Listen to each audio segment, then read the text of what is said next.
I am so excited to read chapter 9 to you guys today because in the last chapter, in chapter 8, we learned that Luke decided he was going to go downstairs to the kitchen and clean the kitchen for Mother, bake some breads, maybe start supper, that sort of thing. Well, around 2 o'clock, Dad comes home and discovers that the radio is on and Luke is cleaned up and that there's bread baking in the oven. All of a sudden, the bread timer goes off on the stove and Dad's really, really upset with Luke. So Luke goes up to his room and he looked out the back vents of his room, because he's upset. And he's looking out at the houses where all the people have already left. All these barren people, these rich people, they've already left to go shopping and go to work and go to school. And he looks out the window and he sees a face, a child's face, in a house where 2 boys already lived. So in the sports family's house, he sees another kid's face. So I wonder what that's all about. Chapter 9, here we go. Luke was so surprised, he lost his balance and almost fell backwards off the trunk. By the time he recovered and righted himself, the face was gone. Had he imagined it? Was it just one of the sports family's brothers, home early from school? Kids got sick, like Dad said, or they decided to play hooky.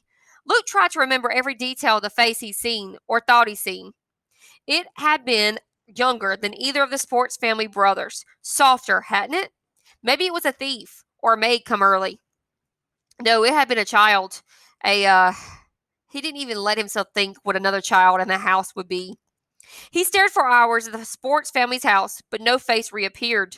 Nothing happened until 6, when the 2 sports family boys drove in their Jeep, unloaded their football gear, and carried it into the house. They didn't run out screaming about being robbed, and he'd seen no thief leave. He'd seen no maid leave.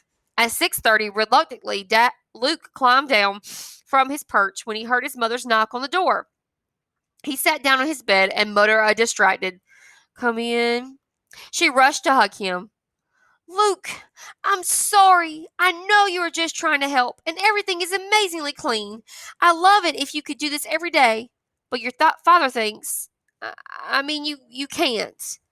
Luke was so busy thinking about the face in the window that at first he couldn't figure out what she was talking about.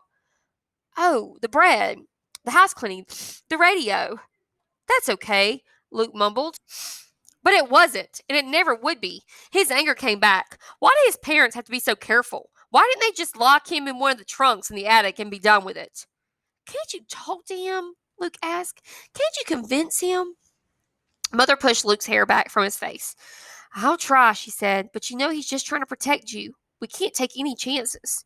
Even if the face in the window of the sports family house was another third child, so what? Luke and the other kid could live right next door all their lives and never meet.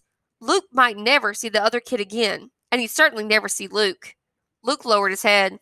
"What am I supposed to do?" he asked. "There's nothing for me to do. Am I supposed to just sit in this room the rest of my life?" Mother was stroking his hair now. It made him feel itchy and irritable.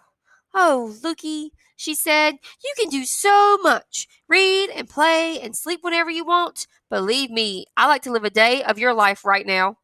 "No, you wouldn't," Luke muttered, but he said it so softly he was sure Mother couldn't hear. He knew she would understand.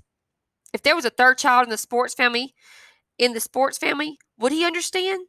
Did he feel the way Luke did? So there may be somebody else just like Luke at the house next door. So we got to keep reading to find out, guys.